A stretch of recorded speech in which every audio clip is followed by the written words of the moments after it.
오늘은 고린도서 8장 1절에서 5절 중심에서 마게도냐 교회의 섬김에 대한 말씀을 나누면서 은혜 받기를 원합니다. 고린도후서 강해가 좀 어렵죠. 구약 성경은 주로 그림 언어로 되기 때문에 오히려 훨씬 쉽습니다. 근데 신약 성경은 의미 파악을 많이 해야 되기 때문에 겉으로 보기에는 좀 쉬운 것 같은데 실제적으로는 더 힘들고 어렵습니다. 그동안 그래도 여러분들이 한 절 한 절을 또 나눌 때 잘 들어주시고 제가 보니까 한 절반 정도는 잘 따라오는 것 같아요. 지금처럼 한 절 한 절 나갈 때에 조금만 더 집중하시면 이 말씀에 흥미가 있고 재미를 느낄 수가 있을 것입니다. 이 고린도후서 강의를 통해서 큰 은혜가 되시기를 먼저 주의 이름으로 축복합니다. 제가 이제 한 장을 주로 세 덩어리로 나누어서 주로 말씀을 나눕니다. 자, 다른 목사님들 어떻게 설교했나 좀 참고해 보면 대체적으로 한 2번, 어떤 목사님은 한 번으로 이렇게 마치더라고요. 저는 한 3번씩 이렇게 나눠서 하니까 조금 부담은 없는데도 또 조금 더 깊이 연구를 하려고 하니까 저 역시도 쉬운 그런 해석과 강의가 아니었습니다. 아무튼 저도 예선을 다해서 본문을 잘 분석하고 파악해서 전달하고 애를 쓰고 있으니까 여러분들도 좀 힘들지만 잘 들으시기를 주의 이름으로 축복합니다. 먼저 오늘 배경을 잠깐 설명하고 본문으로 들어가겠습니다. 그 당시 대체적으로 교회들이 어려운 가운데 있었습니다. 특히 오늘 소개하는 마게도냐 교회나 빌립보 교회, 베레아 교회, 데살로니가 교회, 왜 그럴까요? 그 당시에는 대부분 교회들이 그 지역 자체가 로마의 속국이었습니다. 자, 여러분 로마는 뭐를 숭배합니까? 황제 숭배를 하잖아요.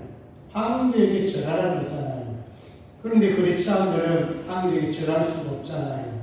그러니까 핍박을 받을 수밖에 없었어요.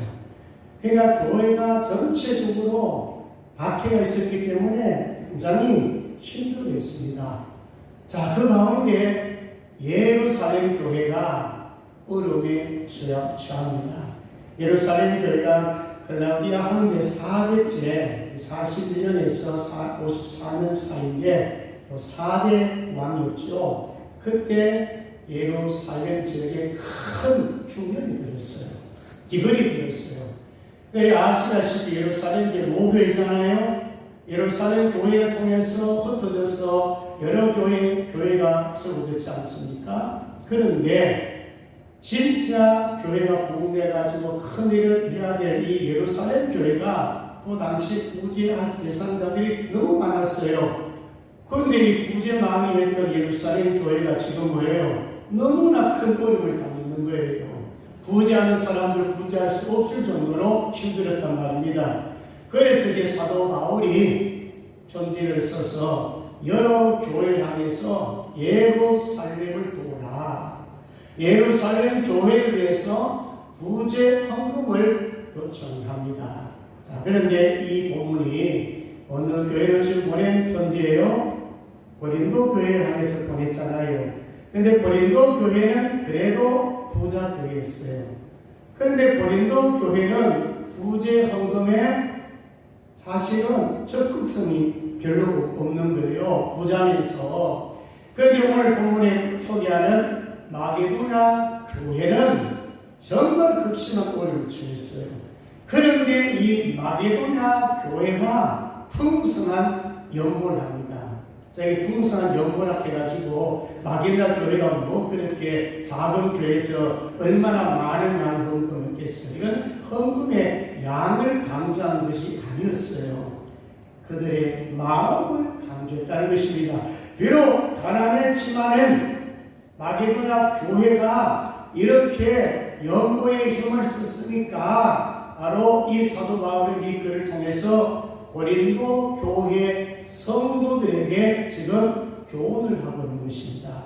모델로 제시합니다. 이런 좀 배경을 가지면서 자 오늘 말씀의 키워드 세 가지 한번 따라합니다. 은혜, 풍성, 자신, 또 세 가지 단위를 꼭 기억하십시오. 첫째는 뭐라고요? 은혜. 두 번째는 풍성. 세 번째는 자신. 세 가지만 확실히 머리에 그려놓고 제가 말씀을 나누도록 하겠습니다. 자, 첫 번째는 마게다 교회 성경은 뭐라고요? 은혜. 자, 1절을 같이 읽습니다. 시작. 형제들아, 하나님께서 마게도냐 교회들에게 주신 은혜를 우리가 너희에게 알리노니. 자, 우리가 어느 교회에 지금 알리고 있나요?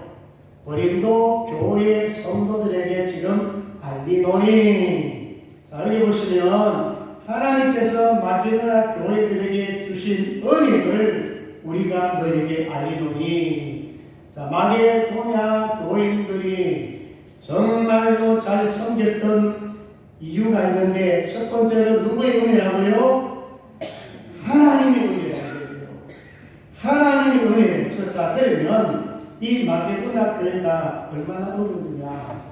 로마로부터 1000년 자원들을 다 빼앗겼습니다. 있는 것 좋은 것들은 이 로마 군인들이 와서 다 빼앗아간 상태로, 그 다음에 로마로부터 많은 괴로움이 시달리고 있었고, 그 다음에 극심한 환난을 겪었고, 또 이 지역에는 전쟁이 많았고, 그러다 보니까 어떤 자들이 많아요?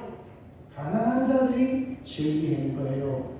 자, 어느 정도냐면 이 문헌에 의하면 최하층이 40%, 최소 생계계층이 33%, 상대적 빈곤계층이 15%, 합해보니까 90% 정도 돼요. 90% 넘어가요. 그러니까 100% 가운데 90% 이상 거의 대부분이 뭡니까? 구제 대상자예요. 도움을 받을 수밖에 없는 그런 환경이 마게도냐예요. 그런데 여러분, 마게도냐 교인들이 뭐 그래 많은 헌금, 구제 헌금을 받겠습니까?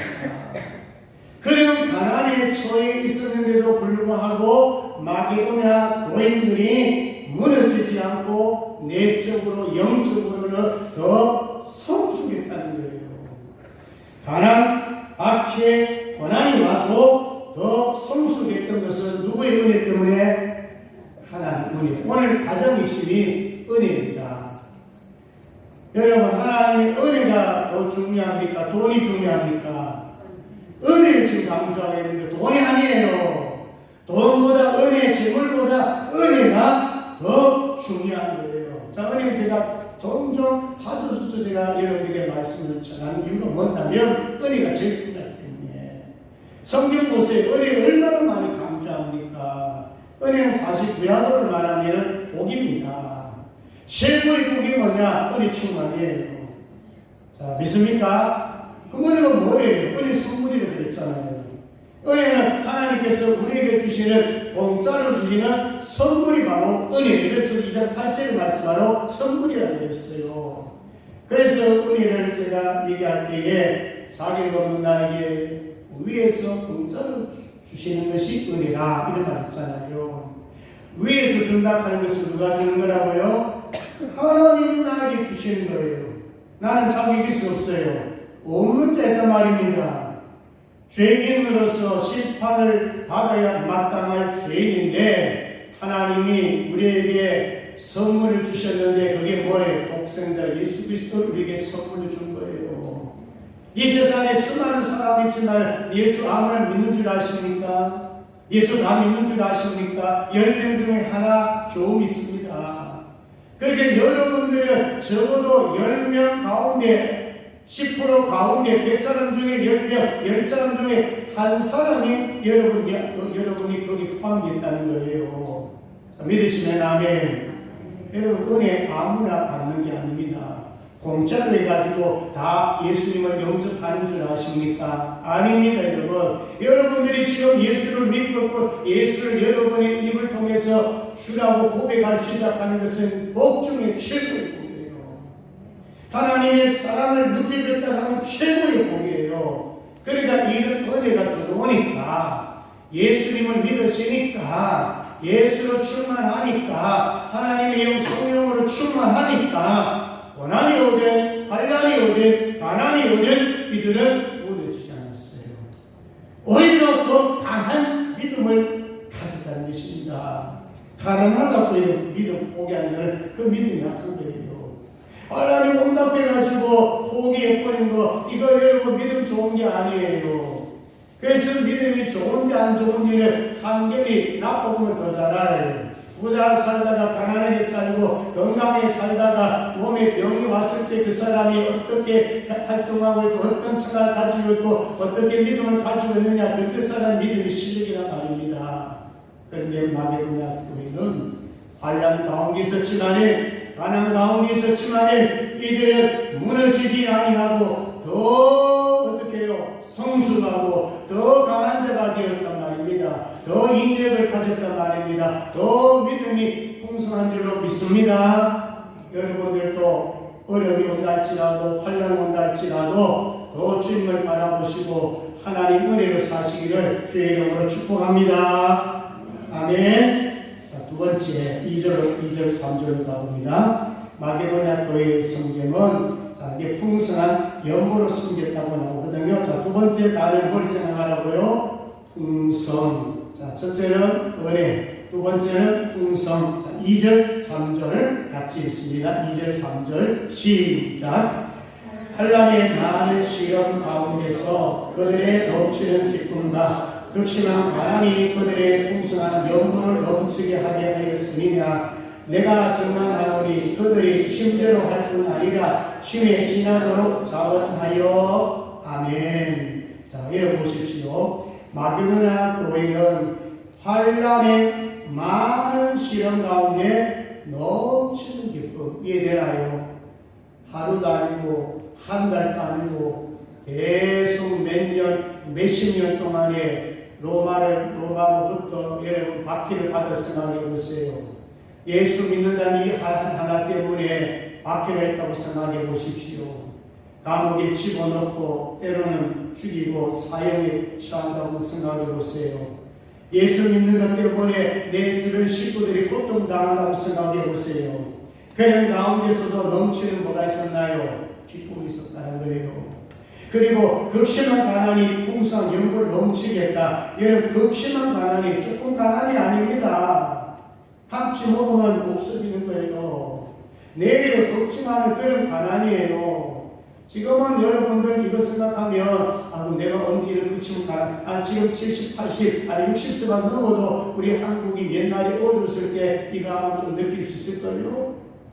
정말 먹을 것이 없어가지고 굶주린 사람, 심지어 굶어서 죽는 사람이 그 당시 있었잖아요. 그 집이 얼마나 많았습니까? 지금 이 마게도냐 교회 편입니다. 구제를 받아야 될 그런 형편이에요. 극심한 가난 가운데 풍성이 있었어요. 자, 근데 여기에 연보라는 말이 나와요. 연보. 이 연보는 한문으로 버릴 연자고 도울 보자예요. 자, 버릴 연. 다음에 도울 보. 이게 연보예요. 그럼 이 뜻이 뭐예요? 나를 버리고 너를 뭐 한다는 거예요? 살리는 게 연보예요. 내가 희생이 되고 내가 손해를 보고 내 것을 버리는 대신에 내 것이 너에게 가서 다른 사람에 가서 다른 사람들 세우고 다른 사람들이 일어나는 것을 뭐라고 한다고요? 그게 연보예요. 그래서 이 연보는 사실 지금 우리는 헌금이라고 합니다. 사실 이 연보와 헌금은 조금 성격이 달라요. 이 연보는 사실은 구제 헌금을 생각하시면 돼요. 근데 우리 한국교회는 그냥 연보 헌금을 같이 뭉쳐가지고 그냥 헌금이라고 합니다. 그러니까 요 연보의 의미를 좀 파악하시면 알아요. 그럼 여기에 헌금은 무슨 헌금이라고요? 구제헌금입니다. 가난한 사람들이 많아가지고 가난한 사람들 돕기 위해서 모금하는 거예요. 구제금을 거다 드린 거예요. 그래서 사도 바울이 일을 많이 했습니다. 예루살렘 교회를 도우려고 이 교회 저 교회에 헌금을 모아가지고 돕는 일을 사도 바울이 앞장서서 했다는 것입니다. 자, 오늘 9절 한번 볼까요? 가난한 자를 불쌍히 여기는 것은 같이 한번 다시 한번 시작. 가난한 자를 불쌍히 여기는 것은 여호와께 구워드리는 것이니 그의 선행을 그에게 갚아주시리라. 잠언 19장 17절 말씀. 자, 여러분 9절 보면요, 여러분 이웃을 도와요. 가난한 사람 눈에 들어와가지고 도왔어요. 학비 보조했어요. 생활비 도왔어요. 이거 누구에게 구워주는 거라고요? 하나님께 구워주는 거라니까. 그럼 하나님께 구워주는 게 여러분 안전해요. 대부분 은행에 저축하는 게 안전해요. 여러분 은행에 돈은 하루아침에 나갈 수도 있어요. 여러분 인플레이션이 강하면요, 지금 서울의 아파트 한 채 얼마예요? 기본 20억, 30억, 비싸면 40억. 놀라지 마세요. 100억 넘는 것도 있더라고요. 그만큼 돈의 가치가 뚝 떨어진 거예요. 네? 그래서 여러분 정말 인플레이션이 심하게 되면은 이 돈의 가치가 없어진다 이 말입니다. 근데 여기에 가난한 사람들에게 부자한 것은 어디에? 은행이 아니고 누구에게? 천국은행에 하나님께 저축한 거란 말입니다. 자, 그럼 여러분 저축은 왜 합니까? 우리가 어려울 때 힘들 때 찾아가지고 내게 유익이 되고 또 도와주고 싶을 때 또 찾아가는 것 아닙니까? 자, 여러분 평생에 나 이만하면 살기 이만하면 어려움 없어. 여러분 그거 장담할 수 있습니까? 여러분 재산이 하루아침에 어떻게 될지 누가 압니까? 그럴 때 내 통장에 정말로 없을 때 가난해졌을 때 내가 만약에 부재를 많이 해놨다면 누가 보상해 주겠어요? 하나님 보상해 주는 거예요. 하나님도 구워준 거라니까요. 하나님의 천국 은행에 그게 쌓여있는데 그게 여러분 하나님 우리에게 복 주시는데 복 조금 주겠습니까? 기본 몇 배예요? 30배요. 네. 이걸 믿어야 된단 말이야. 30배, 여러분 30배, 60배, 많게는 몇 배예요? 100배잖아요. 근데 성경 보세요. 1000배도 나오고 10,000배도 나옵니다. 만약에 어려운 식구들, 가난한 사람 주변에 있어가지고 그게 형제가 될지 성도가 될지 내 자식이 될지 내 부모 될지 누가 압니까? 어려워서 가난해서 내 눈에 들어와가지고 내 마음 아파가지고 이 마게도냐 성도들처럼 너무너무 마음이 아파가지고 도왔다고 생각해 보십시오. 하나님이 100배로만 갚고 있어요. 만약에 100만 원만 해더라도 이런 100배 있으면 얼마입니까 여러분? 1000만 원 했으나 거기다 100배 곱하기 해보세요. 그 복을 받으시다 그 말입니다. 그러니까 부재의 힘쓰고요. 부재한다가 저만하지 않아요. 잠언 11장 24절 25절에 보니까 흩어 부재하여도 더욱 부하게 되는 일이 있나니 과거의 학교도 가난하게 될 뿐이니라. 부재를 좋아하는 자는 풍족하게 될 것이요 남을 윤택하게 하는 자는 자기도 윤택하여 지리라. 믿으면 아멘. 있습니까? 부재한다고 해가지고 여러분 망하잖아요. 더 풍성해집니다. 더 윤택해집니다. 내 경주 최고자가 300년 동안 지속할 수 있는 비결이 뭔지 아십니까? 나중에 인터넷에 가서 한번 클릭해 보세요. 비결이 있는데 그 가운데 6개 중에 제가 2가지만 얘기할게요. 세 번째, 나그네를 구하게 되지 마라. 나그네를 구하게 되지 마라. 그게 세 번째고, 그 다음 6번째가 뭐냐면은 사방 백리 안에 굶어 죽는 사람이 없게 하라. 이게 경주 7시에 바로 가문이 있습니다. 한마디로 말하면 가난한 자들이 어떻게 하는 거예요? 보살피라는 거예요. 도와주라는 거예요.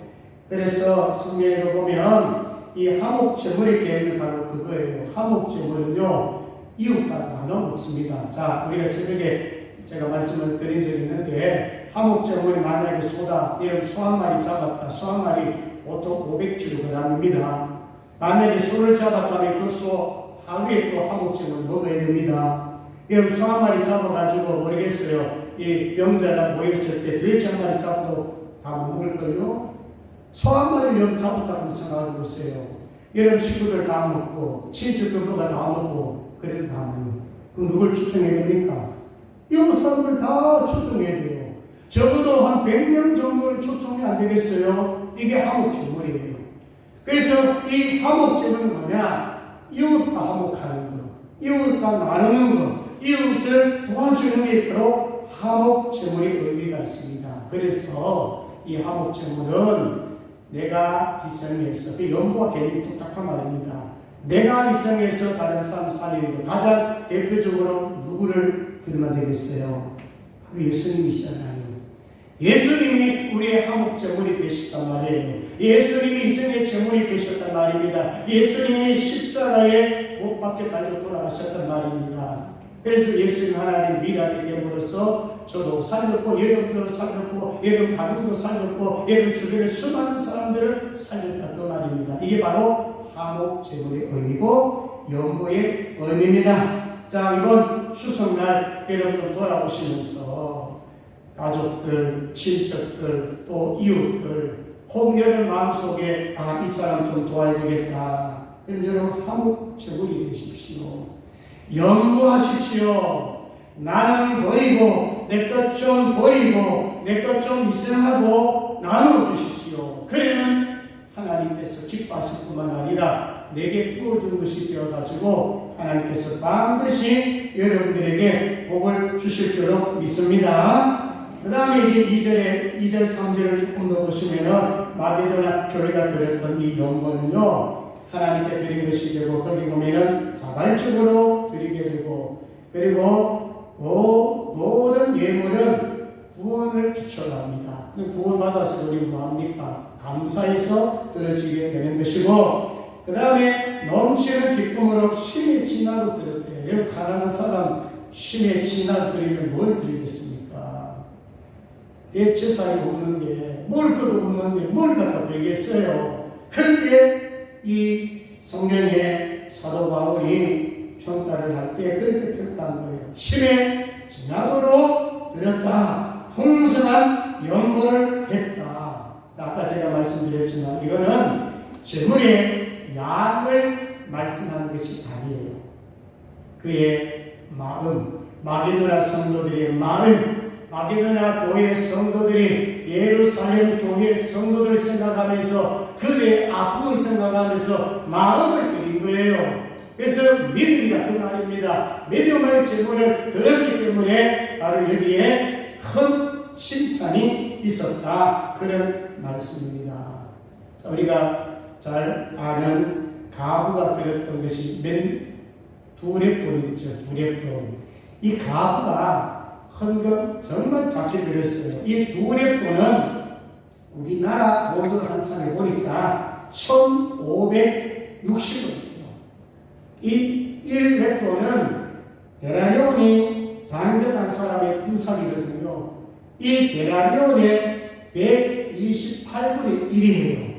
그러면 장정한 사람이 열심히 일하면은 한 10만원 계산하면 한 달에 300만원 월급 받는 사람 치면은 보편적으로 한 10만원이 바로 품삯이에요. 10만원 나누기 128을 해보니까 얼마 나오냐면은 780원이에요. 그러니까 두렙돈이 곱하기 하면은 1560원이에요. 근데 보세요. 1560원을 헌금했는데 예수님의 평가가 어떤 평가 내렸냐면은 모든 사람보다 많이 넣었다. 이 가문은 그 가난한 중에서 자기의 모든 소유 곧 선함이 전부를 얻었다. 자, 여러분 헌금의 약을 얘기합니까? 마음과 믿음을 얘기합니까? 마음을 얘기하는 거예요. 그때 바리새인들은 돈 많이 내었습니다. 그때는요 헌금 한 10개에서 12개가 청동으로 만들어서 다 누가 보는 데서 헌금을 넣어요. 그러면 여러분 바리새인들은 많이 끌고 오겠죠. 그러면 돈소리가 엄청 크게 나겠죠. 근데 여러분 가구를 몇 개 가져왔다고 2개, 동전 2개 아마 약간의 소리 들어야겠죠. 예수님이 그 현장 봤다 그 말입니다. 두렙돈 드리는 가구의 헌금을 예수님 보고 계셨단 말입니다. 그럼 한번 생각해 보세요. 바리새인들은 어떤 반응일까요? 이거 지금도 돈이냐고 어떻게 동전 2입을 가지고 어떻게 하면 드리냐고 얼마나 핀잔뒀겠습니까? 그러면서 자기들이 얼마나 자랑을 했겠습니까? 나 이렇게 많이 드린다고. 근데 여러분 예수님의 평가를 좀 반대했습니다. 가구의 도매돈을 칭찬했단 말입니다. 자, 양이 아니라 뭐라고요? 마음과 믿음을 칭찬했어요. 자, 이제 마지막으로 세 번째 단어는 뭐예요? 자신인데 4절에서 5절까지 봅니다. 하나님의 뜻을 따라 섬겼는데 먼저 자신을 들었다고 합니다. 자, 마지막이에요. 4절 5절 같이 있습니다. 시작. 이 은혜와 성도 섬기는 일에 참여함에 대하여 우리에게 간절히 구하니 우리가 바라던 것뿐 아니라 그들이 먼저 자신을 주께 드리고 또 하나님의 뜻을 따라 우리에게 주었도다. 아멘. 자, 마지막입니다. 마지막 집중해 주세요. 마게도냐 교회의 성도들은 하나님의 뜻대로 섬겼는데 누굴 들었다고요? 먼저 자신을 들었다는 거예요. 자, 그래서 이 몸이 돈보다 귀하다 그 말입니다. 마음이 돈보다 귀하다 그 말입니다. 마음 없는 재물 하나님 별로 안 좋아합니다. 그래서 자신을 먼저 드리는 것, 먼저 자신을 주께 드리라. 디모데후서 2장 15절에 보니까 너는 진리의 말씀 옳게 분별하여 부끄러고 시험 일꾼으로 인정된 자로 자신 하나님 앞에 드리기를 힘쓰라. 자, 오늘 이제 추석 연휴가 시작됐는데 오늘 여러분들 나오신 분들 다음은 더 귀한 거예요. 하루 정도 사람들하고 불신 가족 볼 수도 있고 하루 정도야 예배 드리지 말자 이래가지고 예배 안 나왔다고 생각해 보십시오. 하나님 얼마나 슬퍼하겠어요. 여러분들의 이 몸이 이 시간에 여기 나와가지고 하나님 앞에 들어졌다 하는 것이 가장 소중한 거예요. 자, 돈보다 뭐가 더 귀하다? 몸이 더 귀한 것입니다. 그래서 헌신도 그 말이에요. 헌신은 마음 드린 거고 헌신은 몸을 드린 거예요. 여러분들의 몸이 이곳에 와서 추석 명절을 앞두고 추석 연휴에도 불구하고 나와서 몸을 들었으니 여러분들은 값진 예물이고 값진 재물인 줄로 믿으시길 바랍니다. 캠벨 몰간이 이런 얘기했습니다. 주의 사역이란 헌신은 자기 자신을 먼저 죽게 드릴 때만이 비로소 가치가 있는 것이다 이 말이었어요. 몸이 먼저입니다. 우리 자신이 먼저입니다. 근데 하나님의 몸을 드릴 때, 자신을 드릴 때 한 가지 조건이 있는데 따라합니다. 하나님의 뜻을 따라. 여기 중요합니다. 그래서 내가 하나님 앞에 어떻게 드릴 것인가는 지혜를 구해야 되는 것입니다. 예배 말씀만 들어도 기도, 지혜를 구해야 됩니다. 여러분 일상의 삶을 살 때 어떤 일을 결정할 때도 뭐 하라고요? 기도해서 지혜를 구해요. 지혜를 구하라고 했어요. 지혜가 부족하거든요. 부딪지 아니하시는 하나님께 구하라 그랬어요. 구해 주시는 하나님께 구하라 그랬어요. 자, 마지막 결론으로 내 자신을 하나님의 뜻대로 드릴 수 있는 것은 바로 지혜를 구하지 않으면 드릴 수가 없어요.